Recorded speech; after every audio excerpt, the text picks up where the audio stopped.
और ये एक इनकी ये मशीन चल रही है और यहाँ पे कुछ भी नहीं है। और इनको बिल कितना है? आपका कौन सा वाला इनमें से? तो ये वाला 7 एम्पेयर की सर्वा मोटर लगी हुई है, ये वाली, यानी कि सोच ले कि ये मोबाइल चार्जर से भी चल जाती है। और इसका इतना बिल है? हाँ जी।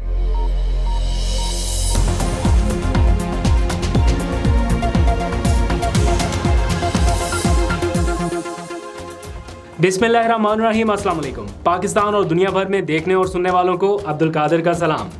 मुल्क की सियासी सूरत हाल, इमरान खान के ख़िलाफ़ मुकदमात, सुप्रीम कोर्ट का फ़ैसला, उसके आने वाले असरात और तौहीन अदालत की कार्रवाई समेत जो भी आज के दिन का एक्शन है उसके ऊपर तफसील से बात करनी है। लेकिन सबसे पहले एक बहुत ही अहम, एक बड़ा इम्पॉर्टेंट पॉइंट आपके सामने रखना चाहता हूँ। ज़रा ये इस वक्त के निगरान वज़ीर आज़म का हालिया बयान मुलाहिज़ा करें, जिसमें वो कह रहे हैं कि बिजली के बिल का मसला बढ़ा चढ़ा कर पेश किया जा रहा है, 48 घंटों में रिलीफ दे देंगे। उनके नज़दीक ये मसला बढ़ा चढ़ा कर पेश किया जा रहा है।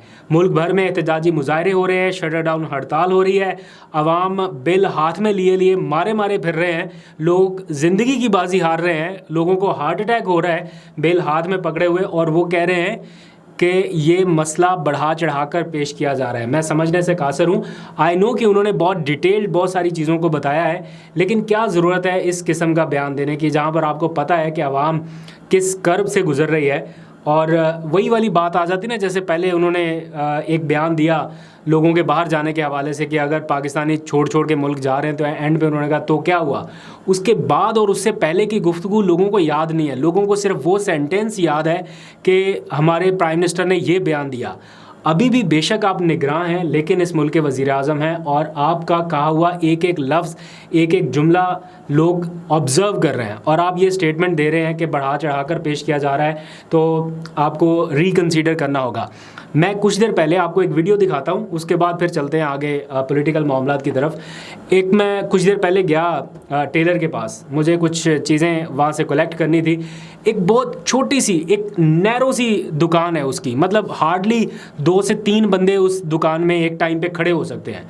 इससे ज़्यादा गुंजाइश ही नहीं है, या वो बैठा हुआ है या 2 बंदे साथ में खड़े हो सकते हैं। इतनी सी छोटी सी जगह है वो, जैसे होता है ना मेन दुकान के साथ कोई छोटी सी जगह लोग किराए पे देते हैं, उस दुकान में वो टेलर काम करता है। आज मैं गया उसके पास, कुछ चीज़ें कलेक्ट करनी थी, तो वो बेचारा परेशान था। मैंने थोड़ी वजह पूछी तो उसने मुझे बताया कि उसका बिजली का बिल जो है वो उसकी परेशानी की वजह है, और उसने मेरे सामने वो बिल रख दिए। तो आप भी ज़रा देखिए, जो वहाँ पर थोड़ी सी गुफ्तगू हुई और उसने रिक्वेस्ट की कि कादिर भाई ये तो किसी तरह से रिकॉर्ड करके आपको लोग देखते हैं सुनते हैं तो बताएं तो सही कि ये क्या हो रहा है। तो वो मैंने 1 मिनट का क्लिप रिकॉर्ड किया, ज़रा आप मुलाहिज़ा करें कि क्या जस्टिफाई है इतनी छोटी सी दुकान का इतना ज़्यादा बिल हज़ारों में भी नहीं है, लाख भी क्रॉस कर गया। ज़रा आप मुलाहिज़ा करें।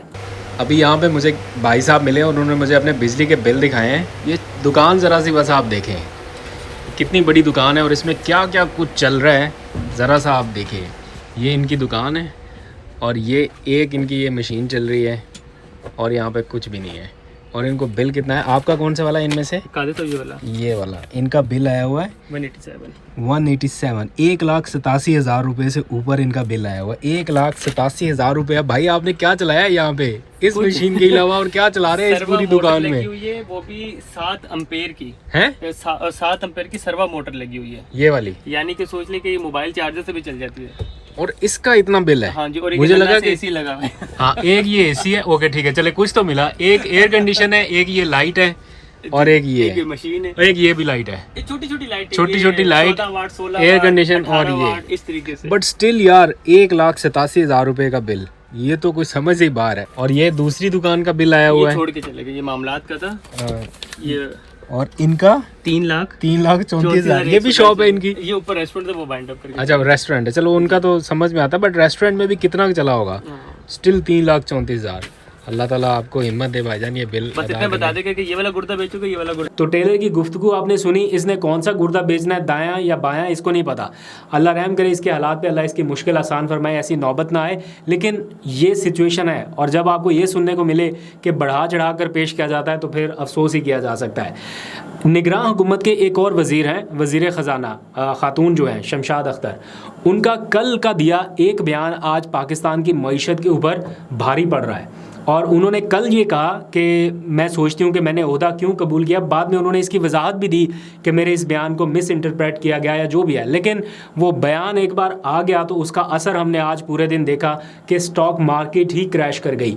स्टॉक मार्केट का क्रैश कर जाना ये कोई छोटी या मामूली बात नहीं है, ये कभी कभार ही होता है जब ये पता चल जाए कि सरमायाकारों का बिल्कुल ही एतमाद उठ गया इस सारे बिजनेस सेटअप से और वो इन्वेस्ट करने के लिए तैयार नहीं है, अपना सरमाया मार्केट में डालने के लिए तैयार नहीं है। उस वक्त ये सिचुएशन होती है और कितने पॉइंट्स की, कुछ 1700 पॉइंट्स के करीब की आज कमी हुई, जिसके बाद मार्केट क्रैश हुई और कितने करोड़ों रुपए लोगों के डूबे हैं उसकी डिटेल में अभी नहीं जाता है।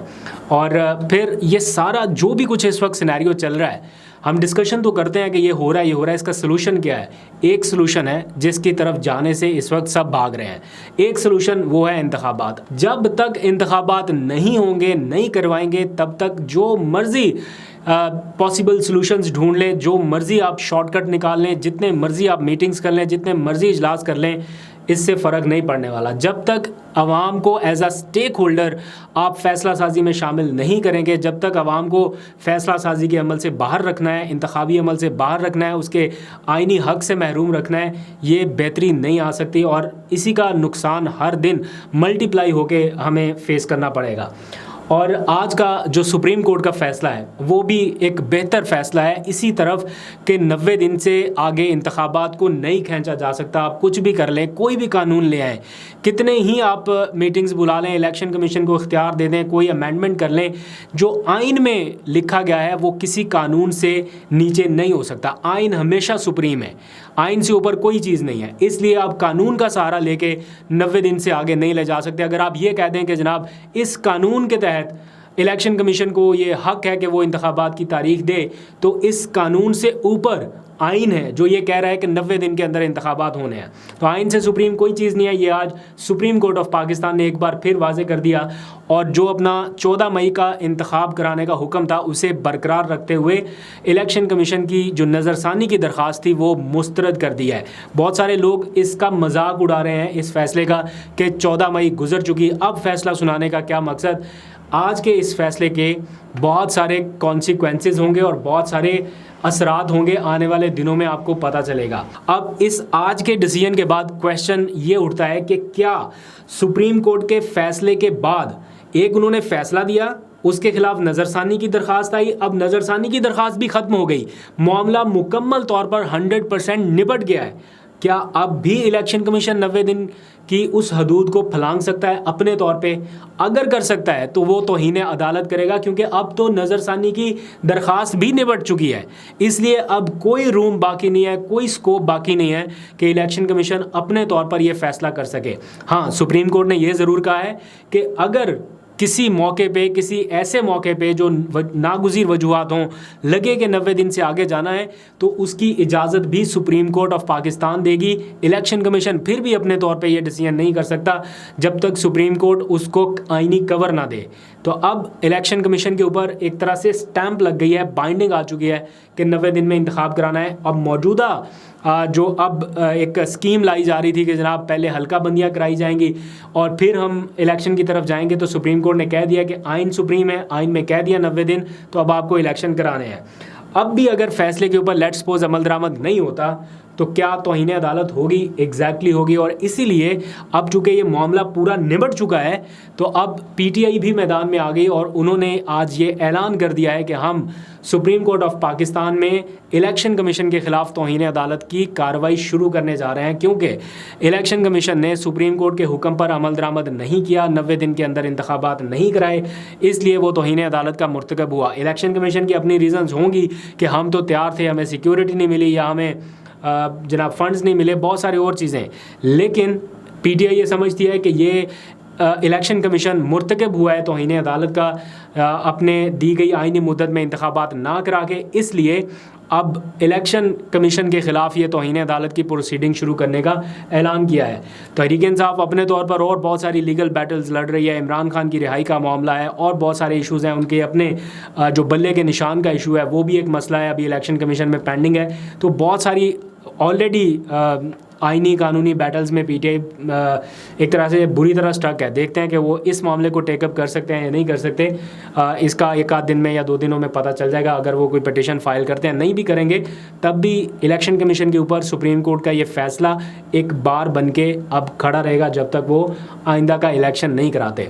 सुप्रीम कोर्ट ने एक चीज़ और भी बड़ी वाज़ेह कर दी है और उन्होंने कहा है कि इलेक्शन कराना इलेक्शन कमीशन का सिर्फ इख्तियार नहीं, उनकी ज़िम्मेदारी है। अगर वो ये समझते हैं कि सारा कुछ हमारे इख्तियार में है और हम जो चाहें वो करें, ऐसा नहीं है। ये आपकी ज़िम्मेदारी है, आपकी ड्यूटी है। आपको ये कहा गया है इलेक्शन कराने का, आपने सिर्फ इंतज़ामात करने हैं, आपने सिर्फ उस मामले की निगरानी करनी है। ये फ़ैसला नहीं करना कि हम करा सकते हैं या नहीं करा सकते। तो इसलिए आज का जो फ़ैसला है इसके दूररस नताइज होंगे। मैं को बहुत ज़्यादा होपफुल नहीं हूँ कि सुप्रीम कोर्ट ने जो कह दिया इसके ऊपर अमल दरामद हर सूरत होगा, क्योंकि ऑलरेडी भी कह चुके थे, अमल नहीं हुआ। लेकिन ये फ़ैसला एक बुनियाद रख रहा है उस चीज़ की जिससे भागने की कोशिश इस वक्त इलेक्शन कमीशन कर रहा है कि जनाब इलेक्शन 90 दिन से आगे जाके ही होने। आज फिर सुप्रीम कोर्ट ने कहा नज़रसानी दरख्वास्त मुस्तरद करते हुए कि आपके पास ये इख्तियार नहीं है कि आप अपने तौर पर इंतखाबात को आगे लेके जा सकें। इसलिए उन्होंने इलेक्शन कमीशन के वकील से सुप्रीम कोर्ट में पूछा कि बताएं क्या 90 दिन से आगे जा सकते हैं आइन के तहत। उसने कहा नहीं जा सकते, तो गेम उधर ही ओवर। उन्होंने कहा कि फिर केस ही ख़त्म हो गया। इसका मतलब ये है कि कोई भी असम्बली, जैसे पंजाब असम्बली वक्त से पहले तहलील हुई थी तो इंतखाबात 90 रोज़ के अंदर होना ही थे। इसी तरह अगर ये कौमी असम्बली भी वक्त से 2 दिन पहले तहलील हुई है तो 90 रोज़ के अंदर इंतखाबात होने हैं। ये सुप्रीम कोर्ट ने वाज़ेह कर दिया है और ये भी कह दिया है कि आइन की तशरीह इलेक्शन कमीशन नहीं कर सकता, ये हम करेंगे और आइन किसी की जागीर नहीं है, ये भी वाज़ेह कर दिया है सुप्रीम कोर्ट ऑफ पाकिस्तान ने। एनीवेज़ अभी तक के लिए इतना ही। इमरान खान साहब के केसेस के हवाले से 2 सितंबर का दिन बड़ा अहम है, क्योंकि उनकी जो बेल है अप्लाई की गई है, उस बेल की समाअत होनी है 2 सितंबर को। जो खसूसी अदालत कायम की गई है ऑफिशियल सीक्रेट एक्ट के तहत, वहाँ पर समाअत होगी। नोटिस जारी किए गए हैं। फौरी तौर पर तो खैर उनकी बेल का इम्कान कम ही है, लेकिन जैसे जैसे समाअत आगे बढ़ेगी, जैसे जैसे वक्त निकलेगा तो उनकी इस केस में से बेल का जो एक अमल है वो आसान होता जाएगा। आगे क्या केसेस हैं वो हम पहले डिस्कस कर चुके हैं, लेकिन इस केस में काफ़ी हद तक उनका जो पीटीआई की लीगल टीम है उन्होंने तैयारी अपनी कर ली है और ये बताया जा रहा है कि इसमें भी वो जल्द कोई ब्रेक थ्रू हासिल करने में कामयाब हो जाएंगे। आपको अपडेट करता रहूँगा। अभी तक के लिए इतना ही। अपना बहुत सा ख्याल रखिए। अल्लाह हाफ़िज़।